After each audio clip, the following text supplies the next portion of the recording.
Strip away the golden halo carved into stone statues. Peel off the polished armor from every painting. Erase the Hollywood glory, the heroic anthems, and the centuries of saintly legend that shroud one of history's most misunderstood teenagers. What remains is not a divine warrior, not a born hero, not a preordained saint. What remains is a simple peasant girl born on a forgotten border, with no wealth, no noble blood, no military training, no political connections, and only one unshakable, unprovable claim. The voice of heaven had singled her out to save a broken France. A desperate king needed her divine endorsement to hold his crumbling crown. A demoralized army needed her faith to find the courage to fight again. A ruthless enemy needed her silenced to erase the legitimacy of their rival's reign.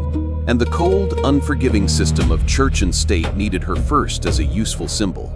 Then, as a disposable criminal, the same divine voice that lifted a nation from collapse would later be weaponized to condemn her as a heretic.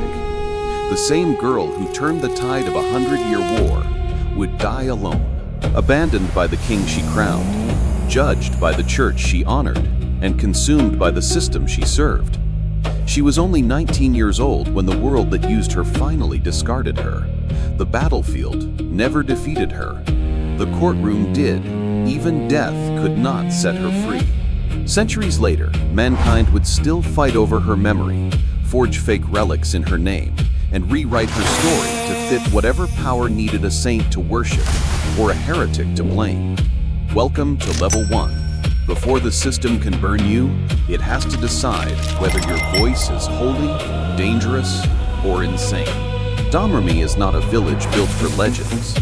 It is a humble rural settlement, perched on the bloody border between warring factions of 15th century France. A place where peace was never permanent, and war rumors traveled faster than church bells. Its people were farmers, laborers, ordinary folk who lived and died without ever touching the pages of history, let alone altering the fate of an entire kingdom. Born around 1412, Joan grew up tending sheep, working the fields, and living the quiet, unremarkable life destined for every peasant girl of her time. No signs and wonders marked her childhood. No prophecies foretold her rise. No one in her village looked at her and saw a future savior. They only saw a quiet, devout girl who prayed often and kept to herself. Everything changed when she turned 13. It began not with grand visions or dramatic displays, but with quiet, persistent voices only she could hear. Voices she believed belonged to Saint Michael, Saint Catherine, and Saint Margaret. Heavenly messengers with one unyielding command: rise up, leave your home, and save France from ruin. These voices were not gentle words of comfort. They were heavy burdens, non-negotiable orders that stripped her of her childhood innocence and ordinary future. The more she listened, the more isolated she became. The more she believed, the more the world around her doubted. There was no tangible proof, no visible sign, no way to convince anyone else that her calling was real. Modern minds rush to label such experiences as madness or delusion, but that cheap simplification ignores the reality of the 15th century. In an age where faith shaped every law, every battle, and every daily life, spiritual experience was not mental illness. It was the very foundation of truth and power. Joan was not crazy. She was trapped between a personal truth she could not prove and a skeptical world that demanded proof before belief. The first prison Joan ever faced was not a stone cell in Rouen. It was the silent gap between what she knew to be true and what she could ever make others believe. Level 1 complete. Most people quit here, not on a battlefield, but in the silence between what they believe and what they can prove. Could you keep obeying a voice no one else can hear? A divine calling means nothing without human permission. Joan knew this truth better than anyone. Voices from heaven could command her soul, but only men with power could let her step onto the political stage and act on her mission. To save France, she first had to convince the gatekeepers of reality that she was not a fool, a fraud, or a witch.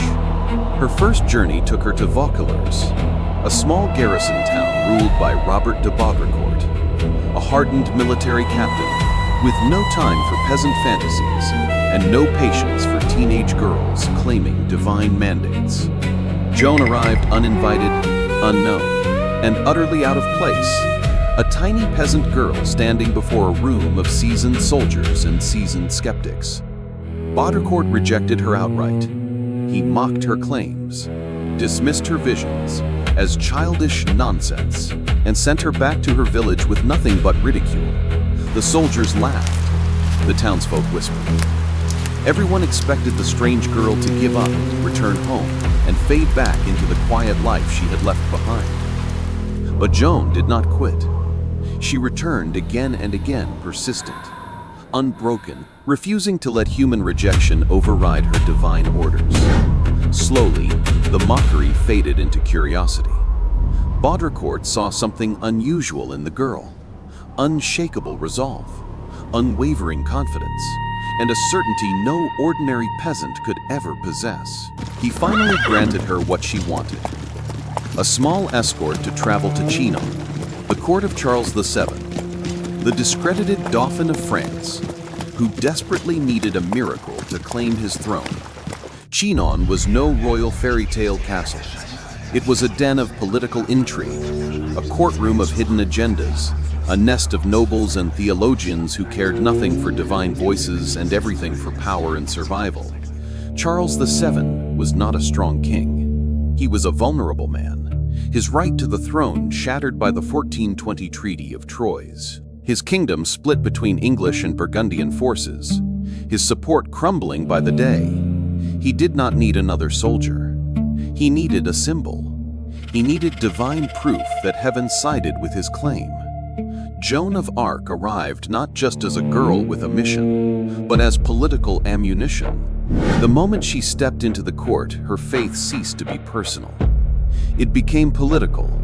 Her calling no longer belonged only to God. It belonged to the crown. Level 2 complete. The guards stop laughing, but the court starts measuring you. Faith has entered politics, and politics never lets faith remain pure. Would you keep speaking if every word had to survive a room full of men waiting for you to fail? Armor is not glory, it is weight. Cold, heavy, unforgiving metal fitted onto the body of a teenage girl who had never fought in a battle, never held a command, never known the brutality of frontline war. Joan did not don armor to become a warrior. She wore it to become a living banner, a visible sign that heaven stood with France when all hope had faded. By 1429, the city of Orléans was the last vital stronghold of French resistance, surrounded and besieged by English forces. If Orléans fell, France would fall with it, and Charles V would never sit securely on his throne. The French army was broken, demoralized, and ready to surrender. They did not need better weapons or more soldiers. They needed a reason to believe victory was possible. Joan marched into Orléans not as a military general, but as the heart and soul of the army. She carried her banner high, prayed before every advance, and led not with a sword, but with unshakable faith. She inspired tired soldiers to fight again, united divided factions, and turned the tide of the siege not through ruthless combat, but through sheer morale and unwavering purpose. The victory at Orléans made Joan a national legend overnight.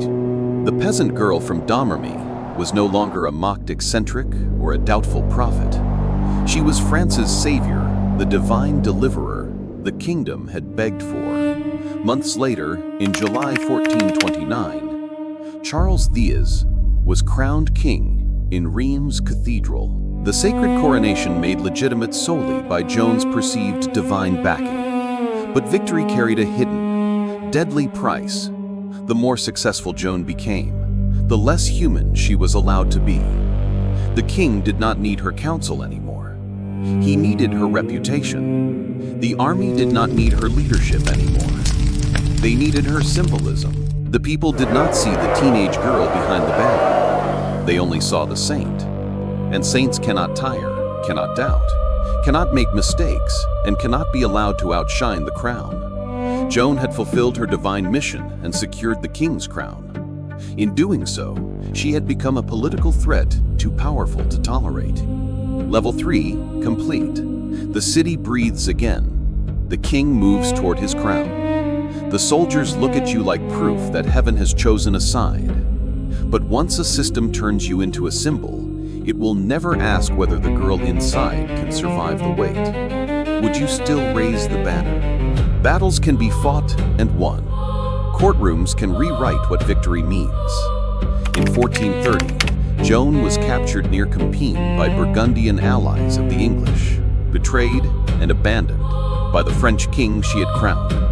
The man who owed his crown to her did nothing to save her. Joan was no longer a savior, she was a prisoner, a political asset traded away for royal convenience. She was taken to Rouen, controlled entirely by English forces, and placed on trial before a church court led by Pierre Cauchon, the Bishop of Beauvais. This was never a genuine religious trial searching for truth. It was a political show trial designed for one single goal: destroy Joan's divine credibility, and in turn, destroy the legitimacy of Charles V's coronation. Cauchon and his team of theologians did not care about Joan's soul. They cared about words. They crafted every question as a perfect trap designed to force her into a no-win answer. They questioned her voices, her obedience to the church, her choice to wear male clothing, and whether she dared claim to be in God's grace. Every answer she gave could be twisted into proof of heresy. The male clothing, often misjudged by modern observers, was not an act of rebellion. For Joan, imprisoned in a male cell with no protection, it was safety. For the court, it was the perfect evidence to label her a heretic and a rule breaker. Context did not matter. Truth did not matter. Only the verdict mattered. Joan was a teenage peasant girl facing the most educated theologians of her age. She had no legal training, no legal defense, no allies in the room. Yet she fought back not with swords, but with careful, clever words. She refused to be trapped by their rhetoric, refused to renounce her voices, refused to let them rewrite her life's meaning. The battlefield could not break her. The courtroom aimed to break her spirit, her faith, and her legacy all at once. Level 4 complete. No army is charging. No wall is falling. Just questions, ink, doctrine, and men trained to turn your own words into a cage. If the system can rename your mission as heresy, how long before even you start doubting the voice that brought you here? The final day of Joan's life, May 30, 1431, was not defined by fire and flame. It was defined by paperwork, signatures, and a final cold verdict stamped by men who feared her more than they ever hated her. At 19 years old, the girl who saved France was handed over to secular authorities to face her final punishment. No brutal details are needed to understand the horror. She was alone, abandoned, and betrayed by every power she had ever served. Her physical life ended that day. But the myth of Joan of Arc was just beginning. The system that killed her immediately began to reuse her. Years later, in 1456, a rehabilitation trial overturned her heresy conviction, not out of justice for the dead girl, but to protect the honor of Charles VII and the French crown. Centuries later, in 1920, the church canonized her as a saint, turning a sacrificed teenager into a universal religious icon. Even after death, she was never allowed to rest as a simple peasant girl. The system needed her as a martyr, a saint, a national hero, a political tool for every generation that needed her. The exploitation did not stop at memory. It extended to her remains. Around 1867, relics claimed to be Joan's bones and ashes were discovered and revered across Europe. For generations, believers cherished these fragments as sacred connections to the saint. But scientific testing in 2007 revealed the truth. The relics were not Joan's at all. They belonged to ancient Egyptian mummies, forged and fabricated to give the world a tangible, touchable saint to worship. This is the final price of becoming Joan of Arc, chosen by God, used by a king, condemned by a court, mythologized by a nation, forged into relics by history. She was never allowed to just be a girl. She was always property, owned by faith, owned by politics, owned by power, owned forever by the system that makes heroes and destroys them when they become inconvenient. Level 5 complete. The girl is gone. The verdict remains. The king keeps his crown. The court keeps its records. The nation keeps the legend. Centuries later, even the relics are questioned, tested, claimed. The pressure is absolute. 99.9% have already broken. At which level do you quit?